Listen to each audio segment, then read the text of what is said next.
everybody, I'm Vasel, and today we're taking a look at 5 different party games: Slingz, Katootsie, Cracklist, Task Team, and Word Traveler. So 5 different party games, some short reviews of each one. Let's get started with Slingz. Slingz is 280 quirky and fun themes here. This is a game in which you are using letters and theme cards. You flip them over and you are going to try to guess a category with the letter of the word. There are a lot of games that do this. Yeah, so Slingz is one of those. Let me show you. There's a giant deck of cards in this game. You'll use just some of them here. And each player is going to have a handful of 5 letter cards that are yellow or white for some reason, with lightning bolts showing the value of the letter. You'll turn over a topic here in the middle of the table. It runs faster than a human, and you are going to write anything you want that starts with a noun or a verb. I might be like, Superman runs faster than a human, or whatever it might be. And as soon as 3 letters are done, the last letter is flipped over and becomes a new category. 3 letters, a new category. When someone's hand runs out, everybody else is going to score points equal to the number of lightning bolts still in their hands, and you start another round. As soon as someone gets to 40 points, the game ends, and whoever has the fewest points is the winner. Slingz isn't terrible. It's a functional game, which helps that it has a really good amount of cards. It's really fiddly, though. It's really kind of at the point where somebody will say something to the effect of, whatever, they give their clue out, and someone's like, that doesn't actually fit the category, and you spend time arguing over that. And I know that arguing in a party game is a time-honored tradition that we all love, yay. It just feels like this game is a little too loosey-goosey, and there's not enough going on. I also don't understand the cover at all. I think you are drawing cards as quickly as you can, wearing red shorts and yellow boots. I don't understand anything about this. The other problem is this particular game where you have a category and you need to shout out words start with a letter, there is so many of these that exist. This is not some brand new concept. This is just shy of okay. I don't really care much for it because it's just not that interesting. That's Slingz. I mean, the concept's okay. I guess I would play it once in a while, maybe, sort of, if there wasn't already other games that existed. Katootsie is a game in which you are quickly, as fast as you can, trying to use different categories and letters to think of a word that starts with that letter, that category. And yes, have you heard of games like this before? Yeah, there's a lot of them. Let me show you. So you have 2 decks of cards, the categories and the letters. You'll turn over a category, countries. And then someone's going to flip over a card, and everyone has to think of a country that starts with J. Jordan. So I got the letter. Next one, A. Angola. I get it again. Now we do a new category. Car model names, not the name of the company, such as Honda. H. I have no idea, because I don't know anything about car companies. Or car model names. But anyhow, this will go back and forth. You'll do 2 letters for each category. Now, if at any point you were like, I know something no one else knows, you shout Katootsie, which, incidentally, is the name of the game. And incidentally, the game does not include rules. You have to go online to find them. But anyhow, if you shout Katootsie, there's a 10-second timer that you can download, or you just use a 10-second timer. And if no one can think of a word in that 10-second timer, you are going to get that letter plus another one. But if someone else gets it, they're going to get another letter, plus they'll steal one from you. You keep going until this fairly large pile of letters runs out, and then whoever has the most cards is the winner. As I always say when it comes to this type of game, I'm still kind of mind-boggled that somebody thinks that they've invented something new. They're like, hey, I got an idea. A card with a letter, a card with a category. Think of a word from that category. It starts with that letter. That's what this is, really.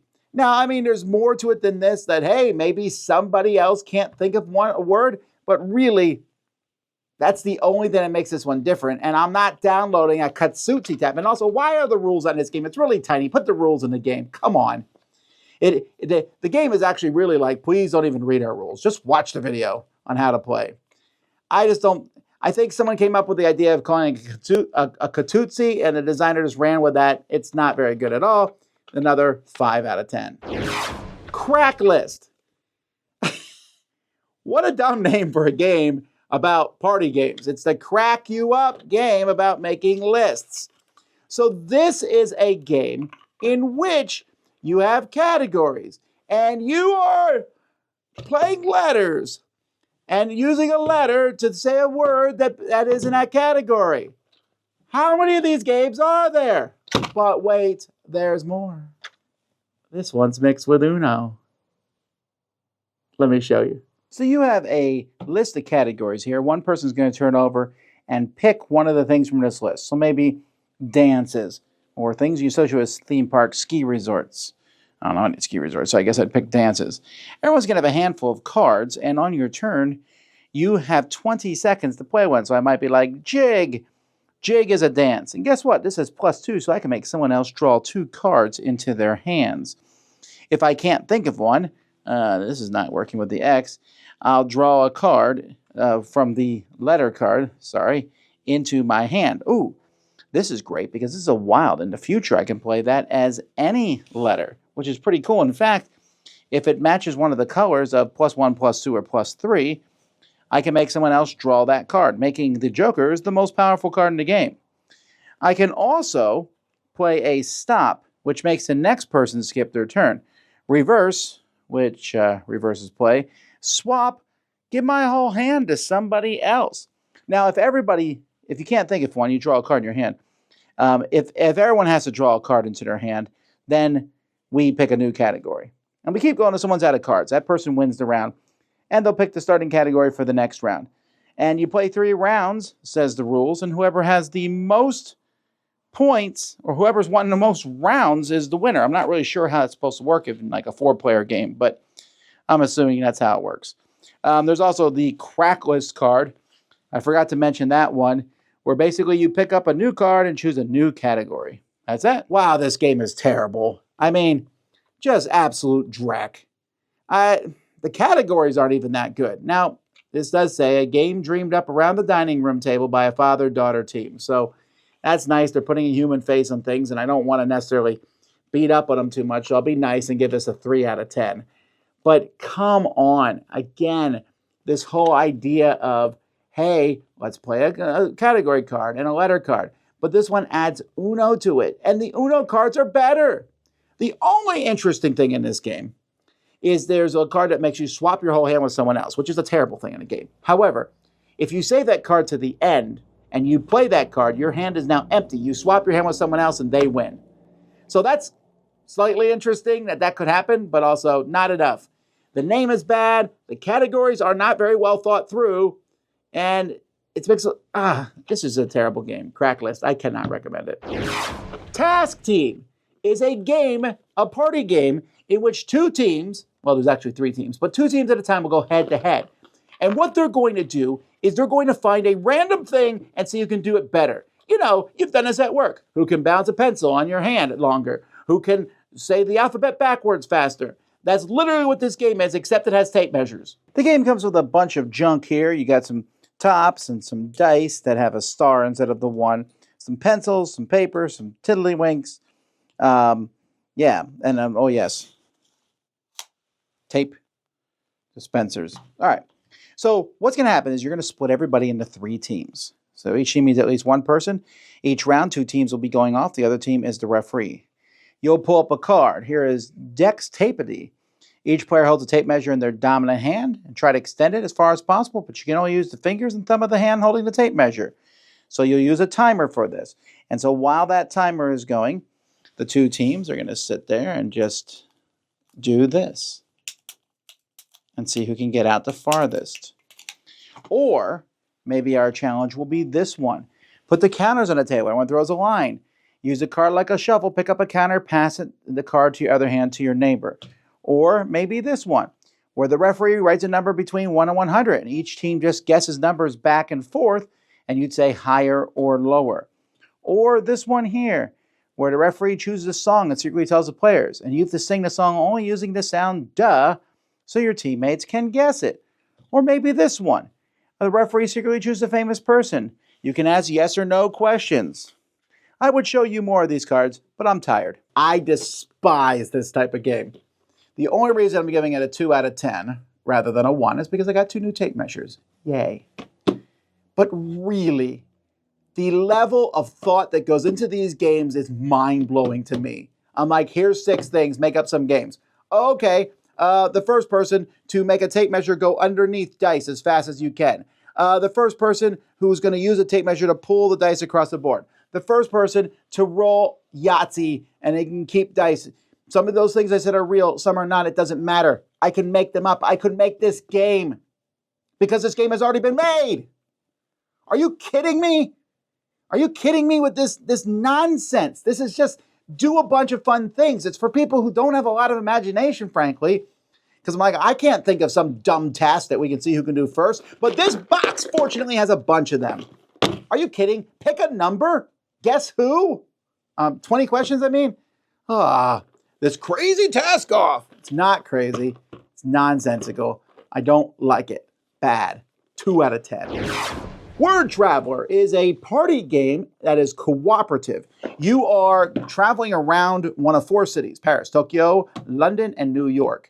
And you're trying to stop at different things. You want to see them. But apparently you have not a good way of giving clues. Oh, you don't know the local language. That's what it is. So you only know a few words. So you're going to give those words to people to help them point you to the spots you want to go to. Here's how it plays. So you have a board of a city here. You can use various cities. Here we have New York City. And then also we have Tokyo. And on the other side of this board, we have London. And on the other side of New York, we have Paris. And in fact, if you would like to know more about these cities, the game comes with like a little, pamphlet for each city. So here is the Paris, New York one. And you just go through and it tells you kind of what each symbol stands for. So kind of like what a symbol of what it is. Now, each player in the game, and this is a cooperative game, you're trying to get your score up high to get enough of these special objects. The more of them you get, the higher your score. Each player is going to get a passport in their color. And they're going to draw a card. They have a player aid, but they're going to draw a card here. These are spots they want to see that are going to be worth 1 point, and the stars being worth 2. Your character is going to be on here, and each round of the game, players are going to get 10 cards. Now, every card in this game is black and white. Black just says the opposite of the other side, not bold, bold. This one is odd. For a second, I was like, what is PPO? Odd or not odd. Plastic or not plastic, etc. So if I look at my thing, I want to take a trip here. So maybe I want to go up to this painting up here, Starry Sky. So I'm looking for my clues, trying to give some sort of clue. So you know what? I think that's a little dreary, maybe. Well, maybe it's not, so I'm going to get yelled at by people here. And I might say, I'm looking through my other clues. I can't think of any other clue for that. So my first clue is just going to have one arrow pointing upward. After I go there, I might want to hit the one right next to it with the mass. This is the theater, so this stands for Broadway.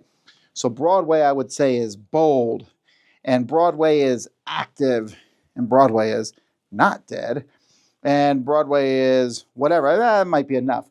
And then I'll put my other arrow showing that from after I get to my first location, this is where I go. And I'm going to keep doing that for each location. In round 1, you're going to go to 3 locations. Round 2, you'll go to 5 locations. After everyone does this, then one at a time, all the players figure out where you're going to go. And they move you, and they're going to put out these little feet here. So I might say the first stop is here, second stop is there, third stop then is here, fourth stop, and fifth stop. And then everyone will score points based on if those are places that you want to go to. And that is basically how you play. You'll go through each person. You sit there, you can't say anything or give any clues. And you then see basically how high your score is. Hey, this game isn't bad. This is an interesting party game. Now, it is the one thing that keeps me from loving it. I'm giving this a 7 out of 10. It's enjoyable. But the thing that keeps me from loving this game is it's kind of a score or not score. Here's your score. I mean, even the scores, I think when when you get to the end and you see your score chart is lost in translation, tourist, day tripper, frequent flyer, expert explorer, word traveler. That doesn't really mean anything to anybody. So it's kind of hard to, like, did we win or lose? I guess you're like, yeah, we got 4 out of, Bob's 5 stops or whatever. But it is interesting. It's fun to use those clues and point people in directions. And what I find fascinating about the game is I'll say, okay, this is the clue. And they said it's not old, but there's 2 things there that are kind of young or more hip. So it could be one of those 2. So let's look at their second clue. Their second clue says this and this. I think it's this spot, so therefore the first clue has to be this. Now, of course, the flip side of that is sometimes you get the first clue dead wrong, and there's going to be a lot of arguing over that. Like, hey, you said this, and that's not really this. And then you have first clue wrong, then every other arrow is wrong. Although sometimes fortuitously, you still hit some points as you go through. Like I said, it's kind of an interesting game. It's from a new company called Office Dog, and I like the concept of this. It fits in that kind of where that category of games, So Clover's on that one, where you just basically sit there and you try not to give out any information while everyone is talking about why you thought the way you did. There's a lot of cards in the game. It is neat to see the landmarks from the different cities type situation. And then, you like Tokyo or whatever, you'll have fun with that. So that is Word Traveler. Check it out. Whew. 4 horrific party games, or at best, okay. I can't believe how many games there are that do the same thing. And then 1 good one. So that's the one you should check out from this pile. Thanks so much for watching some party game reviews. I'm Tom Vasel. This is the Dice Tower. We'll see you next time.